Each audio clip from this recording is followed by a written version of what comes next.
नमस्कार, आप सभी का संतोष जीएस क्लासेस में स्वागत है। मैं हूं ऐश्वर्य। आशा करता हूं कि आप सभी स्वस्थ हैं, सुरक्षित हैं और सकारात्मक हैं। जैसा कि हम सभी ने राज्य व्यवस्था को शुरू किया था, उसमें हम लोगों ने जो संविधान की विशेषताएं हैं और जो प्रियम्बल है, प्रस्तावना है, उसको भली प्रकार पढ़ा था। आज हम देखेंगे कि जो संवैधानिक विकास कैसे होता है, क्योंकि हमने बताया था कि पहले प्रस्तावना पढ़ रहे हैं, उसके पहले मतलब हम लोग जो संवैधानिक विकास हुआ और उसके बाद संविधान सभा बनी जिससे भारतीय संविधान का निर्माण हुआ, उसको आज पढ़ने को बताया था। तो वही हम लोग आज देख रहे हैं। भारत का संवैधानिक विकास, भारत का संवैधानिक विकास, संवैधानिक विकास।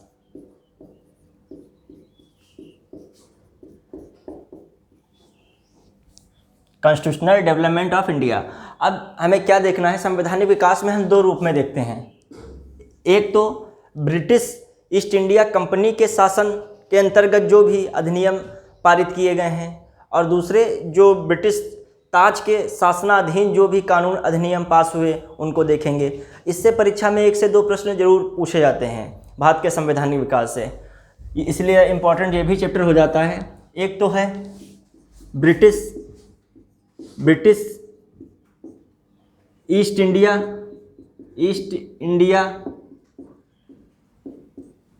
कंपनी के अधीन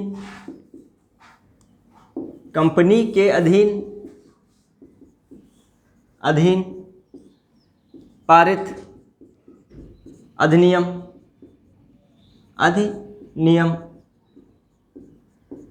जो इसके अधीन पारित अधिनियम होते हैं। एक जो है ब्रिटिश ताज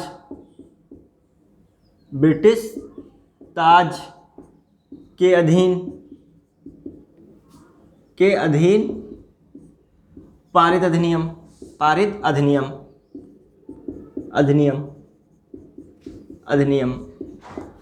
अब देखते हैं जो इसमें जो अधिनियम रहता है मुख्यतः 1773 एक्ट 1773 से 1853 तक जो भी एक्ट आते हैं इनके समय होते हैं, और ये 1858 से 1947 भारत की आज़ादी तक, तो इसके जो बीच एक्ट रहते हैं। तो अब इनको हम पहले ब्रिटिश ईस्ट इंडिया कंपनी के जो पारित अधिनियम है उनको पढ़ेंगे, फिर हम ब्रिटिश ताज के अधीन जो पारित अधिनियम है उनको देखते हैं।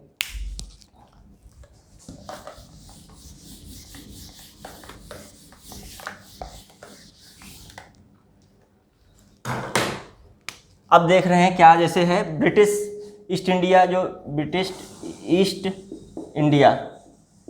इसके समय जो पारित अधिनियम, तो 1773 का रेगुलेटिंग एक्ट स्टार्टिंग में ही कर रहे हैं। 1773 का जो रेगुलेटिंग एक्ट आता है वो काफ़ी महत्वपूर्ण रहता है।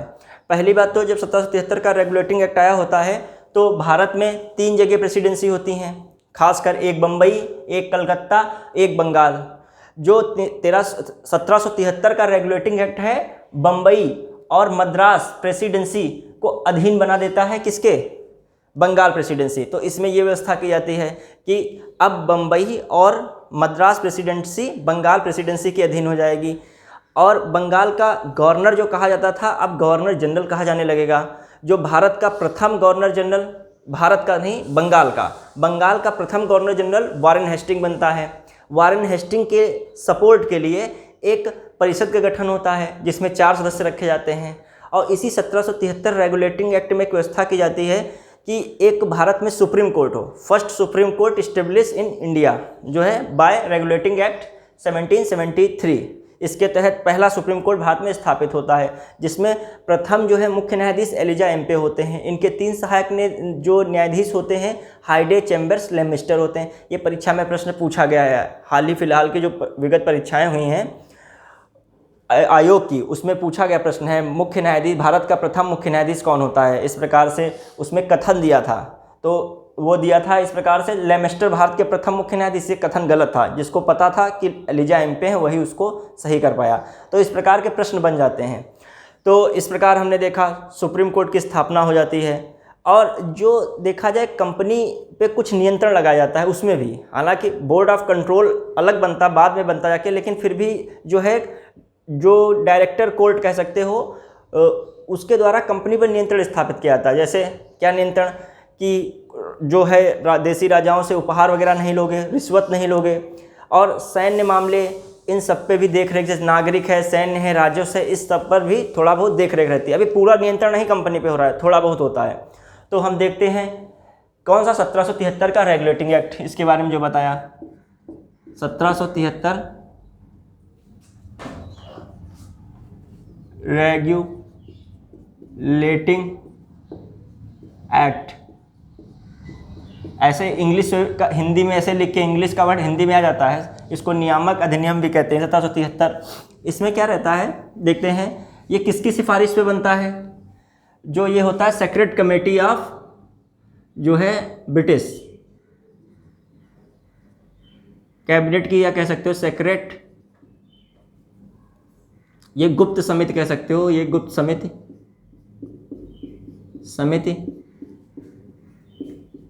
की सिफारिश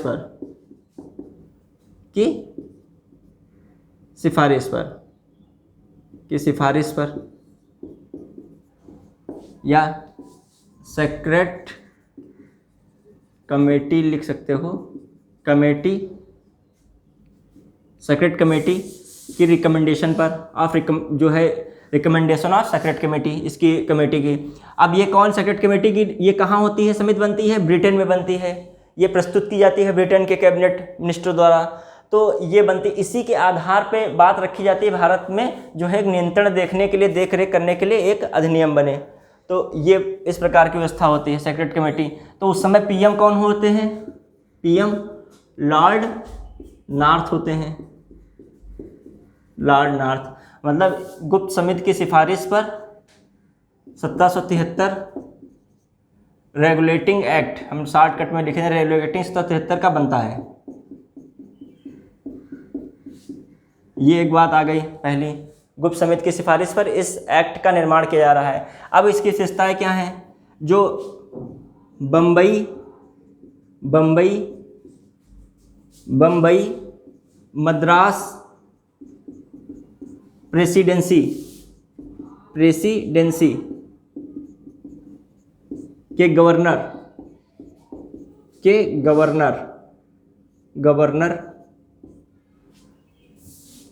किसके अधीन आते हैं? बंगाल गवर्नर के अधीन हो जाते हैं। बंगाल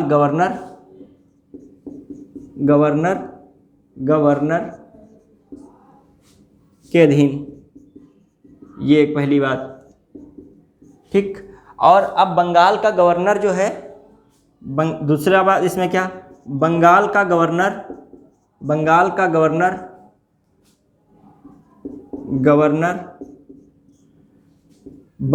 गवर्नर जनरल कहा जाने लगता है। बंगाल का गवर्नर जनरल हो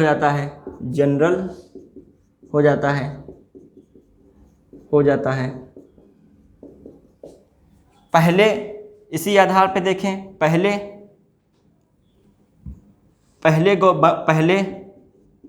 गवर्नर जनरल, बंगाल के पहले गवर्नर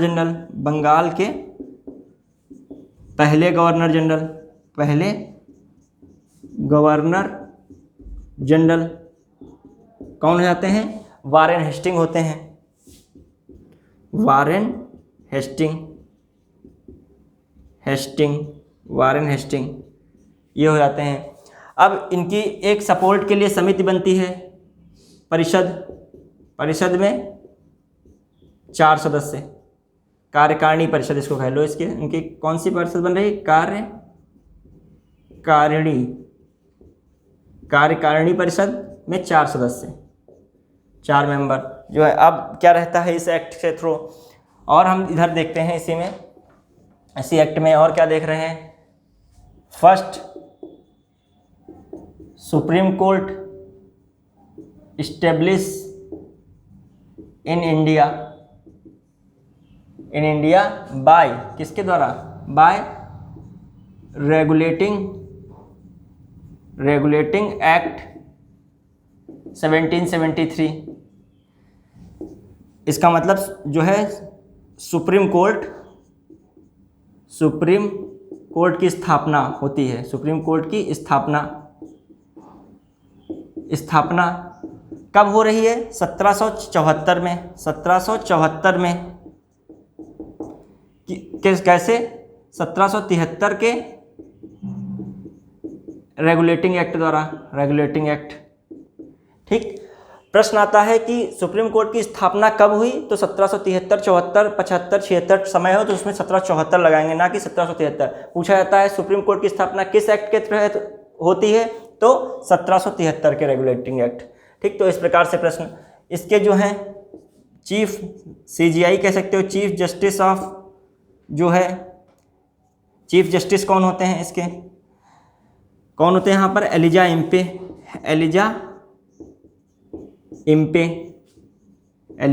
हैं।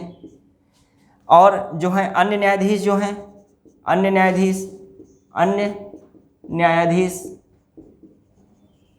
न्यायाधीश कौन हैं? हाइडे हैं, लेमेस्टर,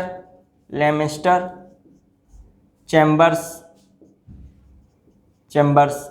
तो ये मेन जो है ये इंपॉर्टेंट याद रखना है। तो हमने देखा 1773 रेगुलेटिंग एक्ट गुप्त समिति की सिफारिश पे बनता है। उसमें BM कौन होते हैं? लॉर्ड नॉर्थ होते हैं। और जो है 1773 का रेगुलेटिंग एक्ट द्वारा क्या होता है? Bombay Madras presidency, governor Bengal presidency किया जाते हैं। और ये जो है इसके बाद देखते हैं वारेन हेस्टिंग पहले बनते हैं और सुप्रीम कोर्ट की स्थापना होती है। और इसके चीफ जस्टिस जो हैं एलिजा इम्पे होते हैं। अब देख रहे हैं उसके बाद 1773 का इम्पॉर्टेंट ज़्यादा था। फिर 1781 में 1781 में एक बनता है एक्ट, सेटलमेंट एक्ट कहते हैं। वो भी कुछ मामलों में देखा जाए सेटलमेंट एक्ट, इसमें जो कमियां रही होती हैं जो इसमें कमियां रही होती हैं उसके आधार पर बनता है। उसमें कुछ खास होता नहीं है। इसके बाद कौन बनता है? 1791-81 का सेटलमेंट एक्ट या एक्ट ऑफ सेटलमेंट कहते हैं। सेटलमेंट एक्ट इतना इंपॉर्टेंट है नहीं, इसकी कमियों को दूर करने के लिए किया जाता है। लेकिन उसके बाद 1784 का जो पिट्स इंडिया एक्ट एक्ट 1784 का आता है। इसमें जो है कंपनी अभी तक केवल व्यापार मतलब कंपनी का रहा, उस पर ही नियंत्रण था। अब कंपनी की 2 डिवीज़न बन गई, एक व्यापारिक, एक राजनीतिक। तो अभी तक कंपनी केवल व्यापार चल रहा था, सब व्यापार संबंधित था। अब कंपनी पर 2 नियंत्रण रख दिए गए। कंपनी जो है एक तो व्यापारिक कार्य करेगी, उस पर अलग नियंत्रण होगा, और एक कंपनी पर जो क्या है राजनीतिक जो शक्तियाँ दे दी गई उस पर नियंत्रण होगा। तो अभी तक जो व्यापारिक नियंत्रण केवल व्यापार का कार्य था, तो व्यापारिक नियंत्रण निदेशक कोर्ट द्वारा किया जा रहा था। लेकिन अब जो है राजनीतिक शक्तियां दी गई तो इस पर नियंत्रण भी रखना है। तो ब्रिटिश द्वारा एक निकाय बनाया गया जिसका नाम था बोर्ड ऑफ कंट्रोल, जो है नियंत्रण बोर्ड, उसके द्वारा उनकी राजनीतिक शक्तियों पर नियंत्रण किया गया। तो ये देखते हैं इसमें यही सबसे मेन चीज़ होती है। 1773 के रेगुलेटिंग एक्ट में क्या है?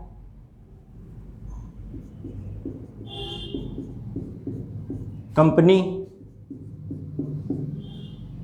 को 2 भागों में बांटा गया। कंपनी के कार्य 2 भागों में।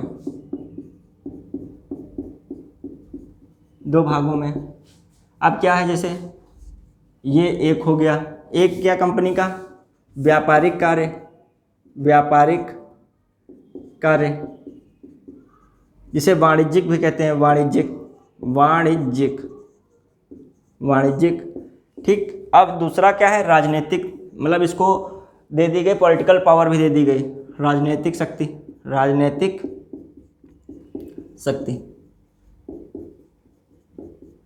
जो अब कंपनी को 2 भागों में बांट दिया, एक व्यापारिक कार्य भी करे, एक राजनीतिक शक्ति भी करे। अब जो राजनीतिक शक्ति के लिए क्या है? बोर्ड ऑफ कंट्रोल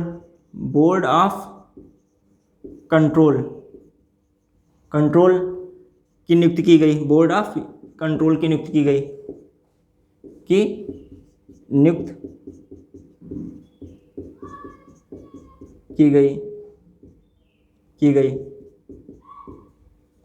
ये जो यह एक निकाय था, यह निकाय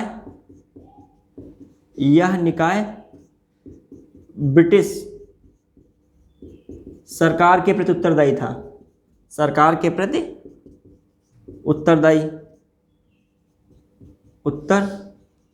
उत्तरदायी था। ये होता है मेन काम, जो है मेन जो इसमें देखा है 1784 पिट्स इंडिया एक्ट में यही रहता है काम। अब इसके बाद हम देखते हैं कौन आता है।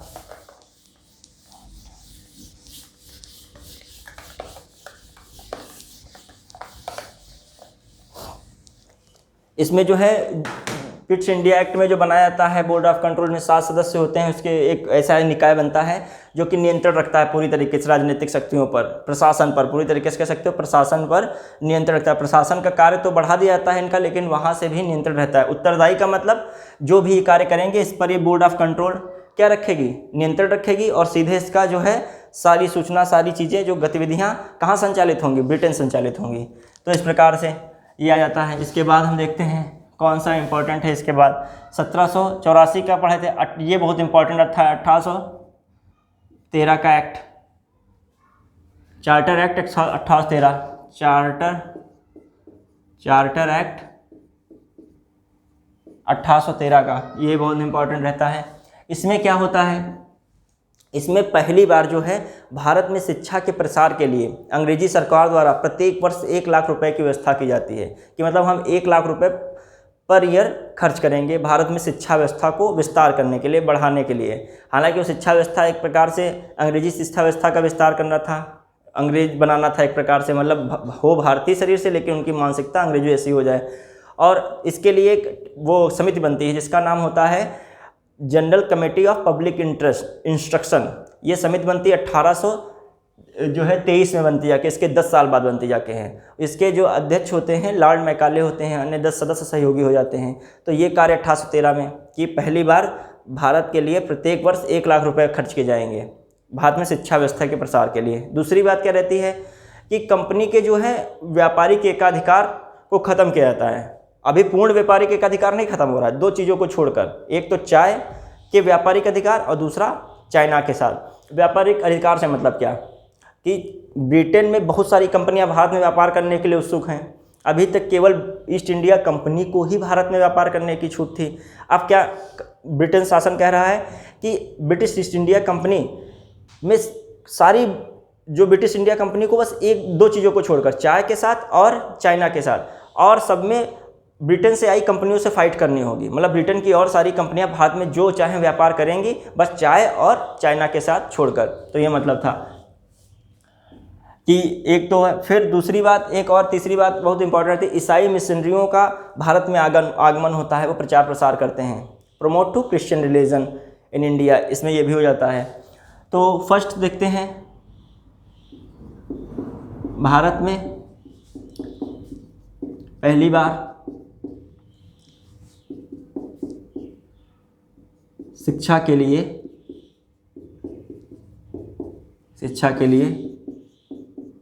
प्रत्येक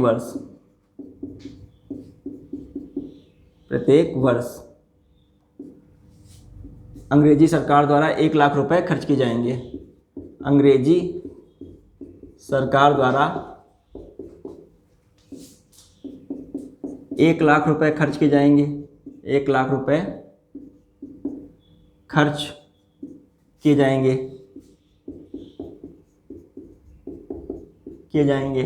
इसमें एक कमेटी बनती है, उस कमेटी का नाम क्या रहता है, जनरल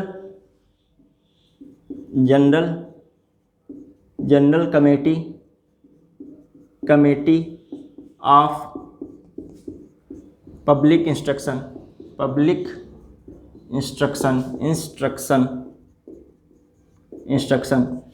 ये 1823 में बनती है, जो है अध्यक्ष मैकाले प्लस 10 सदस्य सहयोग में। अब देखते हैं दूसरी बात क्या होती है। इसी में देखा जाए, दूसरी बात में हमने क्या, कंपनी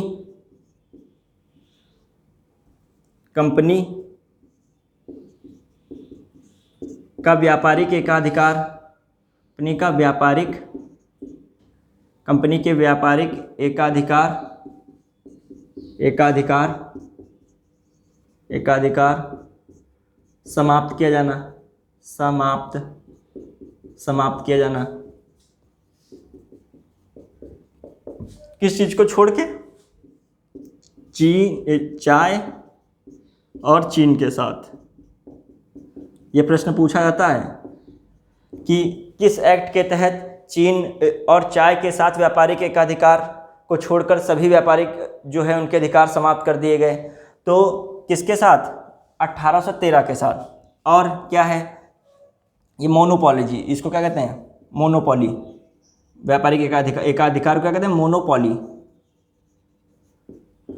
अब देखते हैं और क्या रहा जो हमने बताया, प्रमोट जो है, promote of Christian religion in India.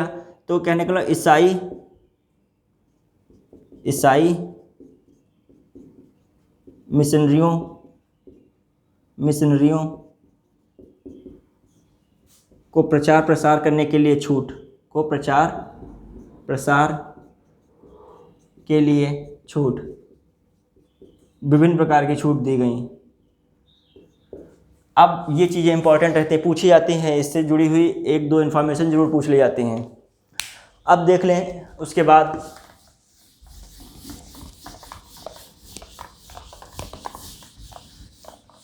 1800 जो है 33 का 1833 चार्टर एक्ट 1883 का जो है ये इंपॉर्टेंट रहता है। इसमें क्या है? इसमें जो है अब बंगाल के गवर्नर जनरल को भारत का गवर्नर जनरल कहा जाने लगा।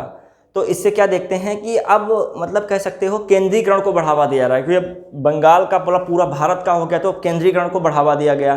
जो बंगाल का गवर्नर जनरल जो था अब भारत का गवर्नर जनरल कहा जाना, तो पहला भारत का गवर्नर जनरल कौन होता है? लॉर्ड विलियम बेटिंग होते हैं। और जो कह सकते हो बंगाल के अंतिम गवर्नर जनरल कौन होते हैं? तो भी लॉर्ड विलियम बेटिंग हो जाते हैं। दूसरी ओर एक कानून समिति बनाई जाती है जिसके जो अध्यक्ष हैं मैकाले बनते हैं। और इसमें क्या सबसे इंपॉर्टेंट रहता है कि इसमें जो है कंपनी के पूर्ण व्यापारिक एकाधिकार को समाप्त कर दिया जाता है। जो कंपनी का जितना भी व्यापारिक एकाधिकार न चीन न चाय सबके साथ समाप्त कर दिया गया। मतलब ब्रिटेन की कोई भी कंपनी भारत में आके किसी भी क्षेत्र में व्यापार कर सकती हैं, इसका मतलब ये निकलता है।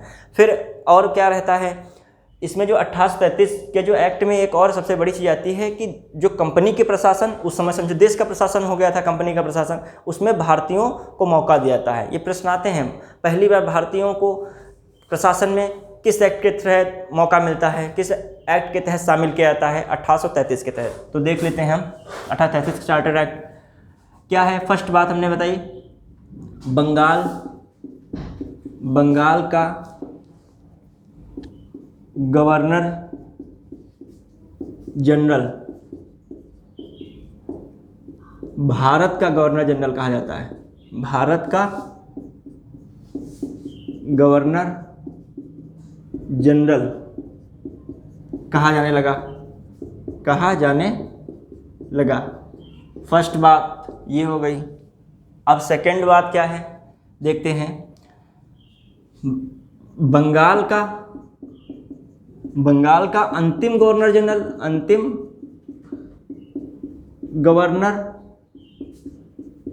जनरल तथा भारत का प्रथम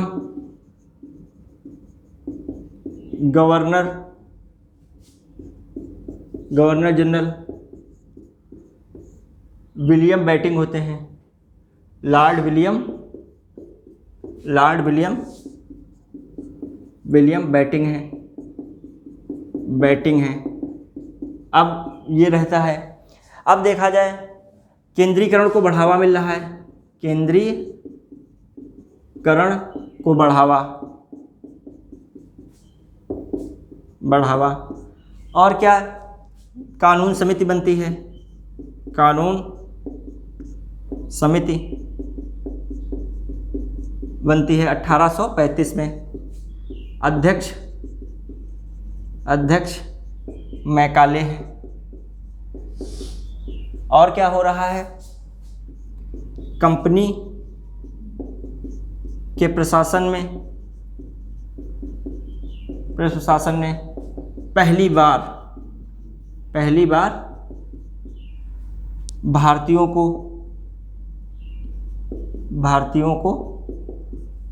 शामिल किया गया।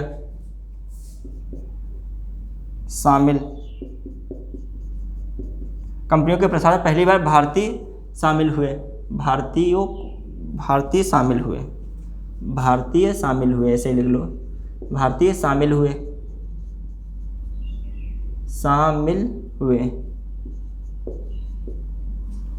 हुए। अब देखते हैं, ये हो जाता है।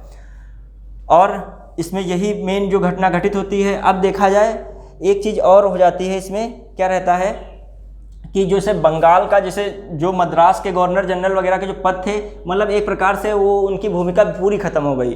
वैसे तो बंगाल का जैसे गवर्नर, बंगाल से पहले क्या थे, जैसे मद्रास के गवर्नर थे, बम्बई के गवर्नर थे, उनकी थोड़ी बहुत भूमिका थी। यहाँ से क्या बिल्कुल समाप्त हो गई, क्योंकि भारत गवर्नर जनरल हो गया। तो अब देखते हैं, यहाँ तक बंगाल का भी थोड़ा सा वर्चस्व कम हो गया, क्योंकि अब इंडिया के क्षेत्र पे आ गया, पूरी तरीके से केंद्रीकरण हो रहा है। अब उसके बाद देखते हैं, हर एक्ट से कुछ ना कुछ जुड़ी इन्फॉर्मेशन है, बहुत परीक्षाओं में पूछी गई। आप कोई भी संवैधानिक विकास का जो प्रश्न पूछे गए हैं देख लेंगे तो ये सब क्वेश्चन मिलेंगे, क्योंकि एक्ट में बहुत कुछ दिया है, लेकिन जो इम्पोर्टेंट है उसको देखना है। जो मेन है इम्पोर्टेंट वो हम बता रहे हैं, जो मेन उससे जो निकलती है समरी, उसकी हम जिक्र कर रहे हैं। और जो बहुत बार एग्जाम में पूछा भी गया उनको भी उसमें डाल देते हैं पढ़ाने में। अब देख रहे हैं आगे 1853 का एक्ट 1853 का जो एक्ट है, इसमें क्या है, इसमें तो कुछ ऐसा विशेष है नहीं। इसमें हम देखेंगे केंद्रीय जो कह सकते हो विधान परिषद का गठन होता है, केंद्रीय विधायिका का गठन होता है। केंद्रीय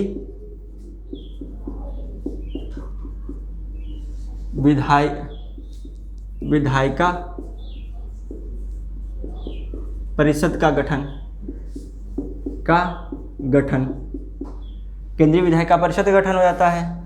अब ये जो हो रहा है, देखा जाए एक से लघु संसद कह देते हो, मतलब जैसे जो कार्य ब्रिटेन में संसद में हो रहा था, जो वहाँ पर कैबिनेट मंत्री वगैरह कर रहे थे, जो भी कैसे प्रक्रिया होती थी, वैसे ही यहाँ पर मगर छोटे स्तर पर, तो लघु संसद भी कहते हैं, लघु संसद।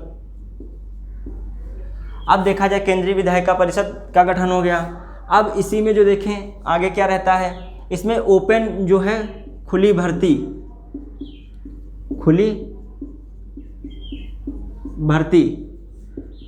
प्रक्रिया शुरू की जाती है। खुली भर्ती प्रक्रिया, प्रतियोगिता कह सकते हो, प्रतियोगिता।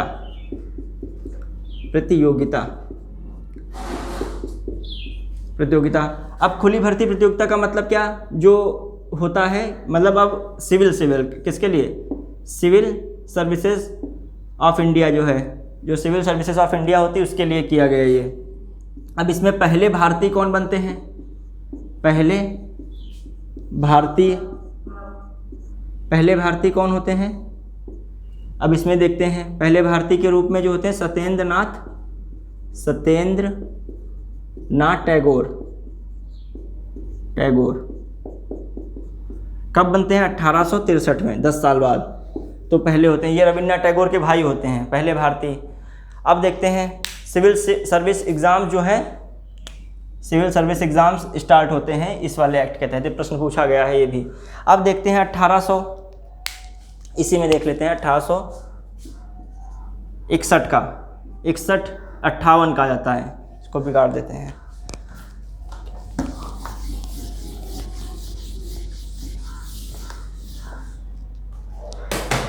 $1858 का जो एक्ट है, 1858 के एक्ट में क्या होता है, इसमें जिक्र किस चीज़ का मुख्यतः देखने को मिलता है, तो ये रहता है 1858 का जो एक्ट है ये काफ़ी इंपॉर्टेंट होता है। अब किसके तहत शासन चल रहा है, ब्रिटिश सत्ता के तहत, मतलब ब्रिटिश शासन के तहत अब जो एक्ट आ रहे हैं। अब यहाँ पर कुछ चीज़ें ख़त्म हो जाती हैं, जैसे अब जो भारत का गवर्नर जनरल था, भारत का वायसराय कहा जाने लगता है, पहली बात।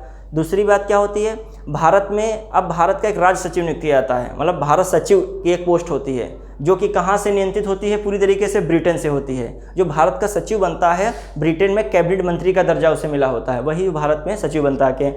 और जो क्या रहता है इसमें 1858 में जो कंपनी का जो है देखा जाए, पूरा महत्व तो खत्म ही हो चुका है। कंपनी का जो शासन था वो किसके हाथ में आ गया? ब्रिटेन के शासन के अधीन आ गया। तो इसमें हम देखते हैं कंपनी का शासन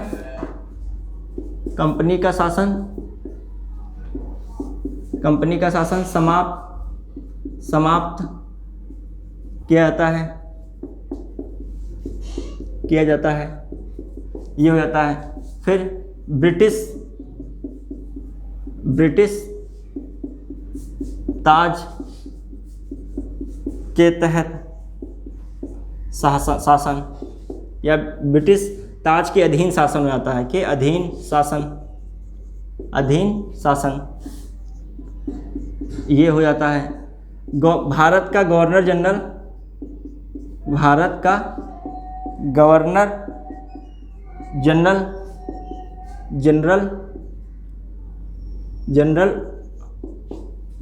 भारत का वायसराय कहा जाता है, भारत का वायसराय हो जाता है,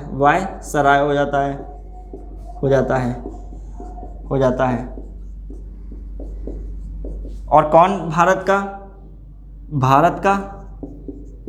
का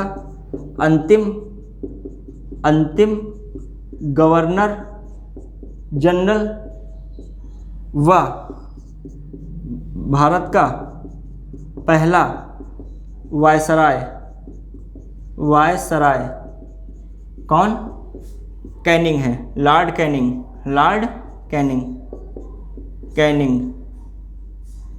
है, ये हो जाते हैं। अब इस प्रकार हम देखते हैं और क्या है, भारत सचिव जो स्टेट सेक्रेटरी ऑफ इंडिया कहा जाता है, भारत के राज सचिव की नियुक्ति, भारत के राज्य सचिव की नियुक्ति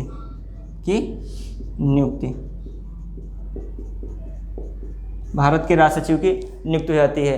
अब ये चीज़ें कुछ होती घटित। अब उसके बाद हम देखते हैं 1858 का जो एक्ट था, इसमें यही मेन चीज़ होता है कि वायसराय का सीन आ जाता है और जो है ब्रिटिश शासन का मतलब डायरेक्ट ब्रिटिश शासन देख रहा होता है भारत को, जो कंपनी है उसको उसका महत्व कम हो जाता है, मतलब समाप्त हो जाता है, महत्व कम क्या।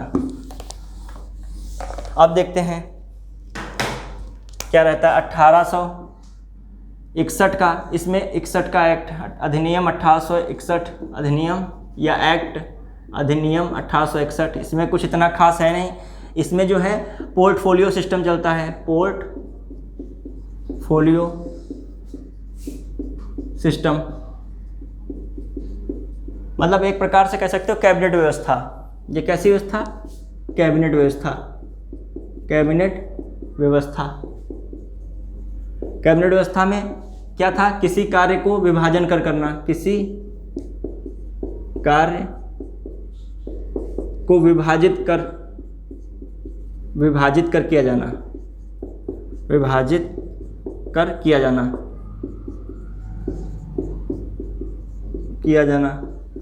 और 1861 में क्या जो मेन होता है देखा जाए तो जो विधायिकी प्रक्रिया होती है, विधि निर्माण प्रक्रिया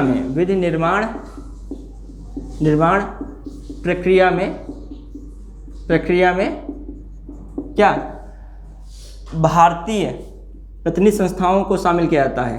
पहली बार ये होता है भारतीय प्रतिनिधि, मतलब इंडियन जो इंस्टीट्यूट होते हैं, डेलीगेशन इंस्टीट्यूट टाइप के, उन्हीं को शामिल इसमें किया जाता है। भारतीय प्रतिनिधि संस्थाओं को शामिल किया जाता है, शामिल किया जाना। अब ये हो जाता है। तो 1861 में यही हम देखते हैं मेन कैबिनेट व्यवस्था आती है और विधि निर्माण में भारतीयों को एक प्रकार शामिल किया जाता है। अब देखते हैं,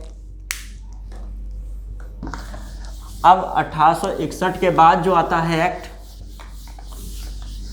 1861 के बाद हम कौन सा देखते हैं जो मुख्य देखा जाए तो 1861 और 1892 का। इसमें इतना इंपॉर्टेंट है कुछ नहीं, इसमें बस एक चीज़ इंपॉर्टेंट रहती है, इसीलिए इसको बताया जाता है। पूछा भी उसी से जाता है, पूछा जाता है किस अधिनियम में प्रथम बार भारतीयों को बजट के लिए चर्चा करने उस पर प्रश्न पूछने के लिए जो शुरुआत की जाती है, इसकी व्यवस्था प्रारंभ होती है। मतलब भारतीयों का बजट सत्र में बैठना और उस पर प्रश्न पूछना किस अधिनियम के तहत? 1892 में।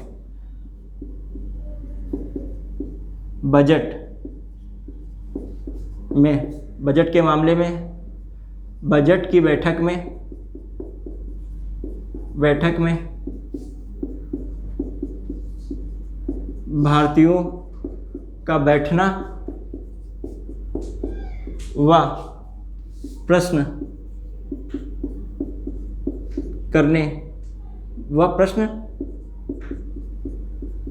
करने की व्यवस्था शुरू होती है, व्यवस्था होती है, इसी में व्यवस्था प्रारंभ की जाती है इस वाले अधिनियम में 1892 में। अब हम चलते हैं 1909, जिसको कहते ये तो अधिनियम 1919 का एक्ट या अधिनियम 1919 इसको मार्ले मिंटो भी कहते हैं, मार्ले मिंटो अधिनियम, मार्ले मिंटो अधिनियम या मार्ले मिंटो सुधार अधिनियम। इसमें क्या होता है? इसमें मेन वही बात है, मुख्य बात जो है क्या रहती है? सांप्रदायिकता को बढ़ावा दिया जाता है, इंक्रीजिंग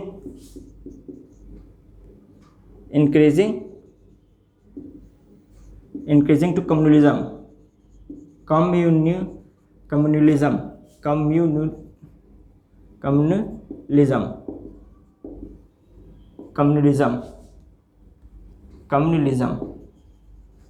ठीक, ये बढ़ाया जा रहा है, कम्युनलिज्म को बढ़ावा मिलता है। और दूसरा है, मतलब इसको हिंदी में कह सकते हैं सांप्रदायिकता को बढ़ावा देना। इससे मतलब क्या, कभी कभी ऐसा था सांप्रदायिकता को किसमें बढ़ावा दिया गया 1919 में। मेन जो है इसका मतलब क्या होता है? हिंदू व मुसलमानों के लिए, हिंदू व मुस्लिमों के लिए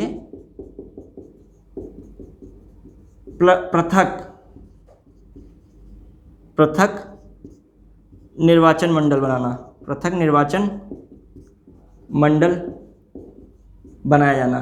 बनाया जाना। कहने का मतलब हिंदू व मुस्लिमों के लिए अलग अलग जो है चुनाव घोषित कर दिया गया, उनका क्षेत्र बना दिया गया, उसी प्रकार चुनाव होगा। जो सांप्रदायिकता को इस प्रकार बढ़ावा दिया गया। मार्ले कौन थे? ये भारत के सचिव थे, राज्य सचिव, स्टेट सेक्रेटरी ऑफ इंडिया। और मिंटो कौन थे? ये वायसराय थे उस समय। ठीक, तो अब देखते हैं उसके बाद 1919 का जो अधिनियम था, 1900, इसको ऊपर से भी हटा देते हैं। ये दो एक्ट बहुत इंपॉर्टेंट है, इससे बहुत क्वेश्चन रखे जाते हैं, क्योंकि इनकी व्यवस्था कहीं ना कहीं वर्तमान परिदृश्य में भी देखी जा सकती है। तो ये कौन सा? 1919 का अधिनियम या इसको क्या कहते हैं? मॉन्टेग्यू चेम्सफोर्ड सुधार, ये आ जाता है। इसमें क्या रहता है? जो कभी कभी मॉन्टेग्यू चेम्सफोर्ड सुधार आता है मिलान करने को, तो कब हुआ? 1919 में। इसमें कुछ व्यवस्थाएं की जाती हैं, जैसे डायरची सिस्टम लगाया जाता है प्रोविंस में, मतलब प्रांतों में द्वैध शासन व्यवस्था की शुरुआत हो जाती है। फिर देखा जाए दूसरी बात, जो केंद्र में द्विसदनी प्रणाली बना दी जाती है, मतलब कह सकते हो एक अपर हाउस है, एक लोअर हाउस, जो वर्तमान में भी चल रहा है। ये चीज़ें दो बहुत इंपॉर्टेंट होती हैं इसी में। तो इनमें हम देखते हैं प्रांतों में द्वैध शासन प्रणाली, द्वैध शासन व्यवस्था। अब द्वैध शासन व्यवस्था का मतलब क्या है? जैसे प्रांत में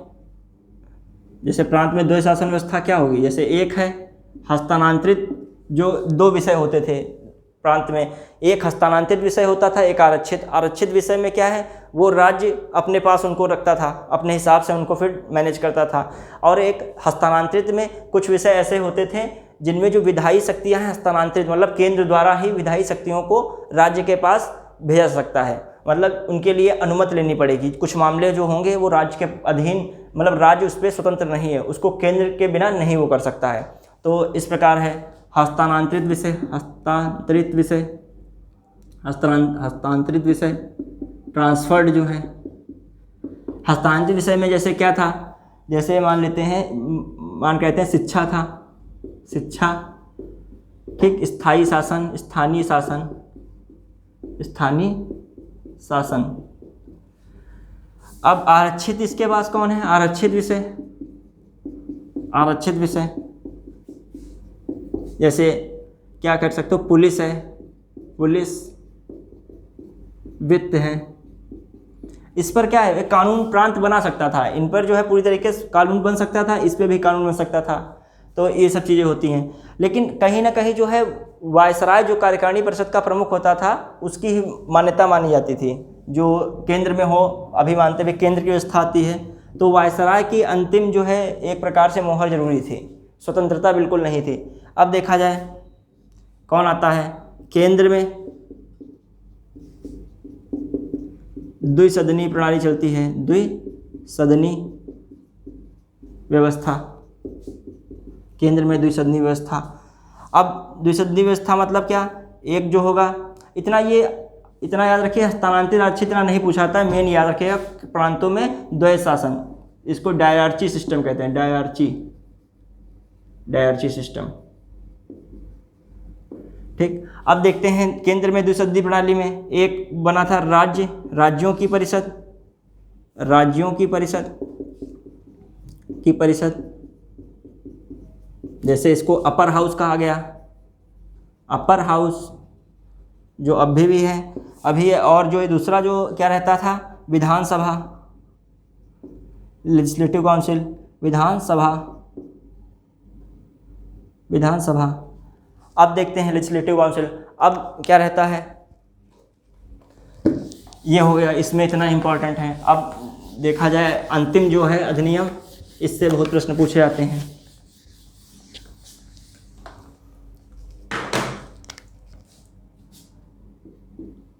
अच्छा, अब कुछ घटनाएं जैसे घटित होती हैं, 1919 में ये बना, फिर 1926 में क्या बनता है, 1926 में राज्य लोक सेवा, केंद्र लोक सेवा आयोग का गठन, या लोक सेवा आयोग का गठन, लोक सेवा आयोग का गठन, फिर क्या आता है 1927 में, हमने बताया था साइमन कमीशन आता है, साइमन कमीशन आता नहीं, बनता है, आता भारत में 1928 में आता है। साइमन कमीशन क्यों बनता है, 1919 अधिनियम की समीक्षा के लिए जो हुआ था 1919 में, की समीक्षा करने के लिए। फिर 1928 में नेहरू रिपोर्ट आती है, हमने बताया था मॉडर्न इंडिया में नेहरू रिपोर्ट, इसमें क्या बातें आती हैं नेहरू रिपोर्ट में, हमने बताई थी, बहुत इंपॉर्टेंट बातें हैं। कुछ मौलिक अधिकार की बात आती है, मौलिक अधिकार। फिर एक बताई थी बात, प्रांतों की स्वायत्ता की बात की जाती है, प्रांतों की स्वायत्ता। फिर कौन सी बात की जाती है, प्रांतों की स्वायत्ता के बाद जो है, जो पृथक निर्वाचन समाप्त किया जाए, हिंदू मुस्लिम का था, पृथक निर्वाचन समाप्त हो।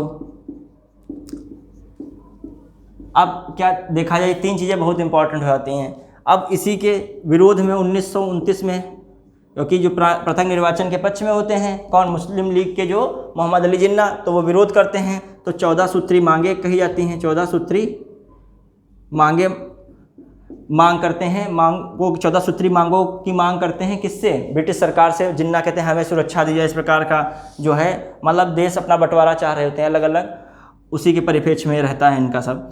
14 सूत्री मांग कौन करता है, मोहम्मद अली जिन्ना।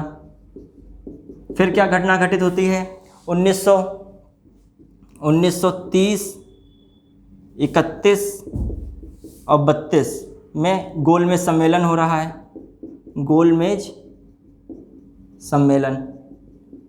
सम्मेलन। अब इसी में 31 में इरविन समझौता भी होता है, इरविन समझौता। अब इन्हीं सभी के परिप्रेक्ष्य में जो इन्हीं का परिणामी कहीं ना कहीं 1935 का भारत शासन अधिनियम आता है। तो अब देखते हैं इसके बाद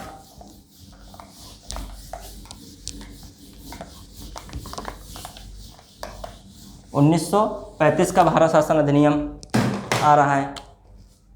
1935 भारत सरकार अधिनियम, भारत सरकार अधिनियम, इंडिया गवर्नमेंट एक्ट, भारत सरकार अधिनियम 1935 वेरी इंपॉर्टेंट है, बहुत इंपॉर्टेंट। इससे जुड़ी क्या बातें हैं? एक तो पहली बात, जो largest source of Indian constitution, जो भारतीय संविधान का सबसे बड़ा स्रोत है, largest source of Indian constitution, संविधान का सबसे बड़ा स्रोत, संविधान का सबसे बड़ा स्रोत।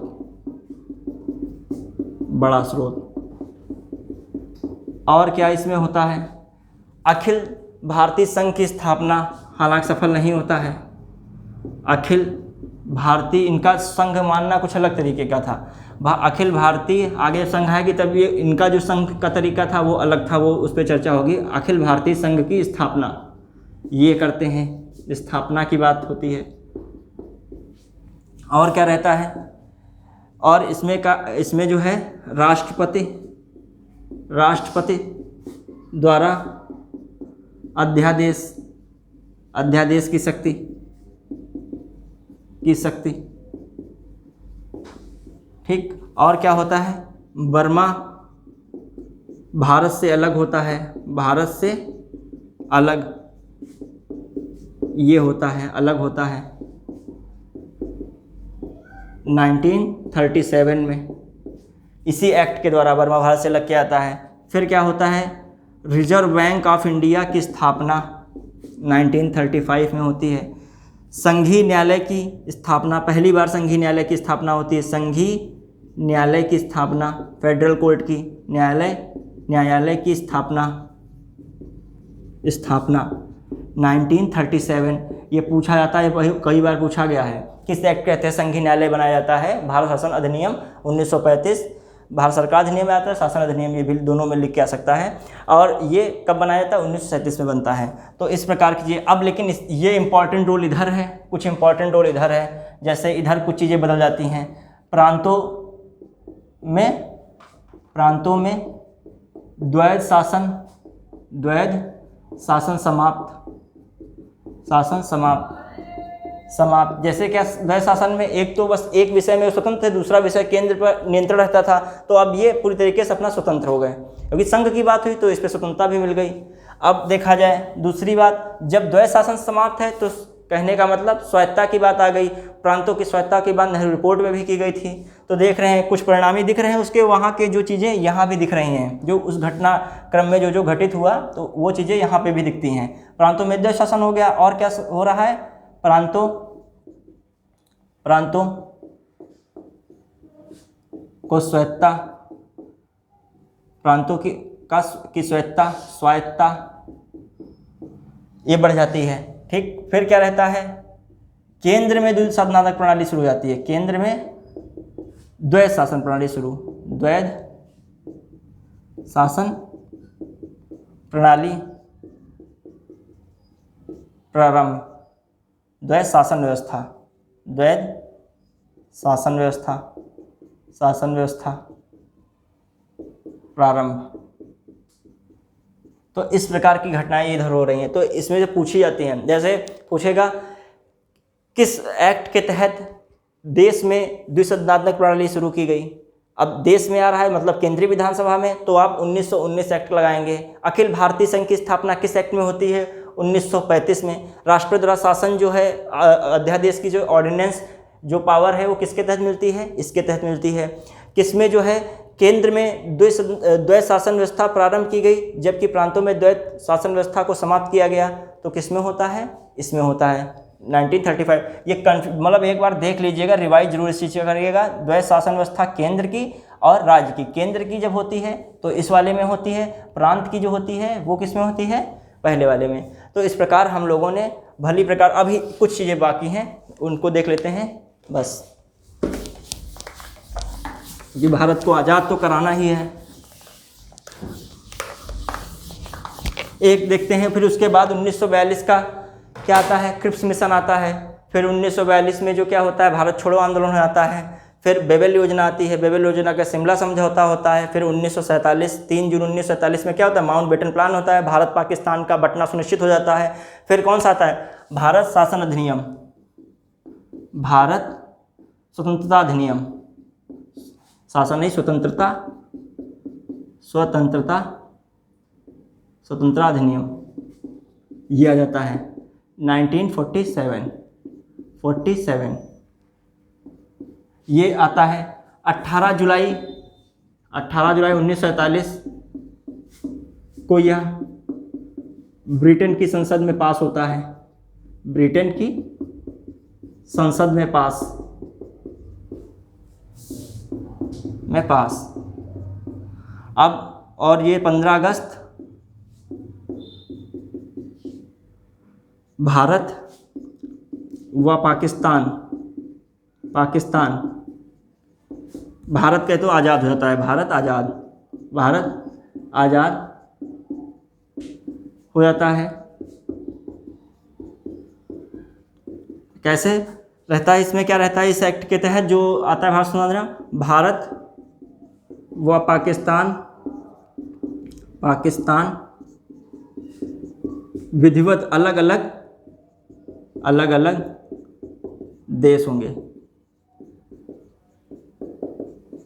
ये हो जाता है। ये आज हमने पूरा भारत का संवैधानिक विकास पढ़ा। इसको आप शुरू से अंत तक बिना वीडियो को स्किप किए देखिएगा, इससे प्रश्न आपको जरूर मिलेंगे। और चैनल जो समझ में आता है तो उसको शेयर कीजिए, लाइक कीजिए और सब्सक्राइब कीजिए। धन्यवाद।